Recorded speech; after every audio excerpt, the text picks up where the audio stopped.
তো কিছু করো, আমার কিছু জানতে দিচ্ছে। আমি তোর কাছে কি করেছিলাম? আমি তোর কাছে কি খবর? কি অপরাধ ছিল আমার মেয়ে আসিয়ার? কেন ওরা তাকে বাঁচতে দিল না?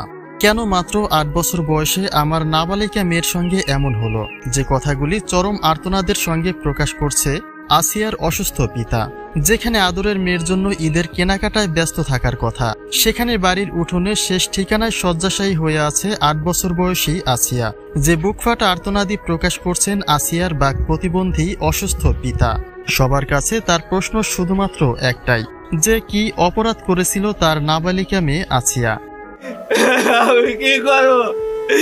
আমি তোর সাথে ভালোবাসতে হবে, আমি তোর সাথে পড়ে রয়েছি।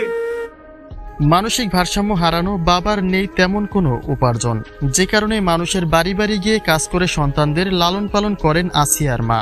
কিন্তু পারস্পরিক কোনো শত্রুতা কিংবা অর্থ সম্পদ না থাকা সত্ত্বেও সেই আসিয়াকেই কেন হতে হলো মানুষরূপী হায়নাদের খোরাক, সেই প্রশ্নটাই তুলেছে আসিয়ার মা।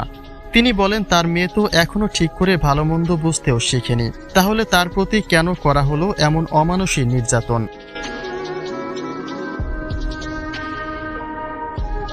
আসিয়ার অনাকাঙ্ক্ষিত মৃত্যুতে যেন শোকের মাতম বইছে তার গোটা পরিবারে।